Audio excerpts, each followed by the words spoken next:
ನಮಸ್ಕಾರ ವೀಕ್ಷಕರೇ, ಎಲ್ಲರಿಗೂ ಸನ್ನೀಸ್ ಕಿಚನ್ಗೆ ಸ್ವಾಗತ. ನಾನು ನಿಮ್ಮ ಸಂಧ್ಯಾ ರಘು. ಇವತ್ತೊಂದು ಸಿಂಪಲ್ ಆಗಿ ಮತ್ತು ಅಷ್ಟೇ ಟೇಸ್ಟಿಯಾಗಿ ಮತ್ತು ಈಸಿಯಾಗಿರೋವಂಥ ಒಂದು ಚಿತ್ರಾನ್ನದ ರೆಸಿಪಿಯೊಂದಿಗೆ ನಾನು ನಿಮ್ಮ ಮುಂದೆ ಬಂದಿದ್ದೀನಿ. ಅದೇ ಅವರೆಕಾಯಿ ಚಿತ್ರಾನ್ನ. ಯೂಶ್ವಲಿ ನಮಗೆ ಚಿತ್ರಾನ್ನ ಎಲ್ಲ ಹೇಗೆ ಮಾಡೋದು ಅಂತ ಗೊತ್ತಿರುತ್ತೆ. ಸೊ ಅವರೆಕಾಯಿ ಚಿತ್ರಾನ್ನ ಅವರೆಕಾಯಿ ಸೀಸನಲ್ಲಿ ಮಾಡ್ಕೊಳ್ಳೋದ್ರಿಂದ ಅದು ತುಂಬ ಡಿಫ್ರೆಂಟಾಗೂ ಇರುತ್ತೆ, ಟೇಸ್ಟಿಯಾಗೂ ಇರುತ್ತೆ. ಹಾಗಾದರೆ ಈ ಥರ ಒಂದು ಡಿಫ್ರೆಂಟ್ ಆಗಿರೋವಂಥ ಅವರೆಕಾಯಿ ಚಿತ್ರಾನ್ನ ಹೇಗೆ ಮಾಡೋದು ಅಂತ ನೋಡೋಣ.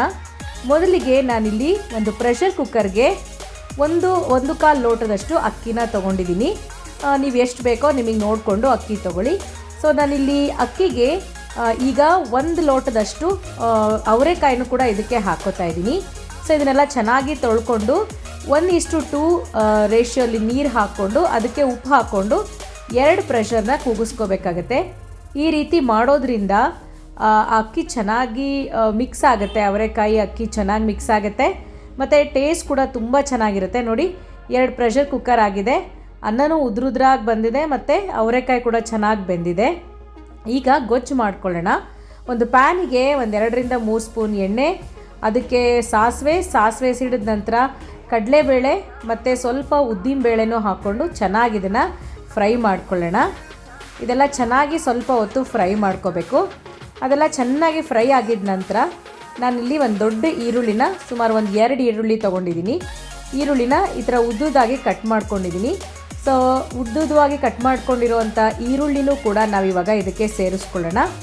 ಖಾರಕ್ಕೆ ನಾನಿಲ್ಲಿ ಹಸಿರು ಮೆಣಸಿನ್ಕಾಯಿನ ಉಪಯೋಗಿಸ್ಕೊತಾ ಇದ್ದೀನಿ. ನೀವು ಬೇಕಂದರೆ ಒಣ ಮೆಣಸಿನ್ಕಾಯಿ ಕೂಡ ಹಾಕ್ಕೋಬೋದು. ಇದೆಲ್ಲ ಕಲರ್ ಚೇಂಜ್ ಆಗೋವರೆಗೂ ಚೆನ್ನಾಗಿ ಫ್ರೈ ಮಾಡ್ಕೊಳ್ಳೋಣ.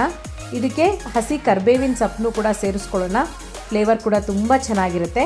ಇದಕ್ಕೆ ಸ್ವಲ್ಪ ಅರಿಶಿನದ ಪುಡಿನೂ ಸೇರಿಸ್ಕೊತಾ ಇದ್ದೀನಿ. ಒಬ್ಬರು ಹೇಳಿದರು ನೀವು ತುಂಬ ಅರಿಶಿನದ ಪುಡಿ ಜಾಸ್ತಿ ಹಾಕ್ಕೋತೀರಾ ಅಂತ. ಸೊ ಅದಕ್ಕೆ ಇಲ್ಲಿ ನಾನು ಸ್ವಲ್ಪ ಕಡಿಮೆ ಅರಿಶಿನದ ಪುಡಿ ಹಾಕ್ಕೊಂಡಿದ್ದೀನಿ. ಸೊ ನೀವು ಕೊಡೋ ಅಂಥ ಕಾಮೆಂಟ್ಸ್ನ ದಯವಿಟ್ಟು ಕಾಮೆಂಟ್ ಬಾಕ್ಸಲ್ಲಿ ತಿಳಿಸಿ, ನಮಗೂ ಕೂಡ ಖುಷಿಯಾಗುತ್ತೆ. ಸೊ ಇವಾಗ ನಾನು ಇದನ್ನು ಅರಿಶಿನದ ಪುಡಿನೂ ಹಾಕ್ಕೊಂಡು ಚೆನ್ನಾಗಿ ಈ ರೀತಿ ಮಿಕ್ಸ್ ಮಾಡ್ಕೊಂಡಿದ್ದೀನಿ. ಇದೆಲ್ಲ ಚೆನ್ನಾಗಿ ಬೆಂದ ಮೇಲೆ ಇವಾಗ ನಾನು ಇದಕ್ಕೆ ನಿಂಬೆಹಣ್ಣಿನ ರಸನ ಹಿಂಡ್ಕೋತಾ ಇದ್ದೀನಿ. ಅದನ್ನು ಹಿಂಡ್ಕೊಂಡು ಜಾಸ್ತಿ ಹೊತ್ತೇನು ಬೇಯಿಸ್ಕೊಳ್ಳೋದು ಬೇಕಾಗಿಲ್ಲ.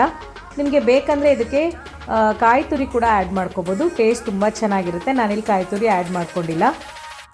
ನೋಡಿ, ಇವಾಗ ಗೊಜ್ಜು ರೆಡಿಯಾಗಿದೆ. ಈಗ ಈ ಗೊಜ್ಜಿಗೆ ನಾವು ಅವಾಗಲೇ ಮಾಡಿಟ್ಕೊಂಡಿದ್ವಲ್ಲ ರೈಸು, ಅವರೆಕಾಯಿ ಮತ್ತು ಅನ್ನ ಎರಡೂ ಹಾಕ್ಕೊಂಡು ಮಾಡ್ಕೊಂಡಿದ್ವಲ್ಲ ಆ ರೈಸ್ನ ಈಗ ಈ ಪಾತ್ರೆಗೆ, ಅಂದರೆ ಈ ಗೊಜ್ಜಿರೋ ಅಂಥ ಪಾತ್ರೆಗೆ ಹಾಕ್ಕೊಂಡು ನಾವು ಚೆನ್ನಾಗಿ ಕಲಿಸ್ಕೋಬೇಕಾಗತ್ತೆ. ನೋಡಿ, ಈ ರೀತಿ ಮಾಡೋದ್ರಿಂದ ತುಂಬ ಚೆನ್ನಾಗಿ ಟೇಸ್ಟಾಗೂ ಇರುತ್ತೆ, ಚೆನ್ನಾಗಿ ಹೊಂದ್ಕೊಳ್ಳುತ್ತೆ ಕೂಡ.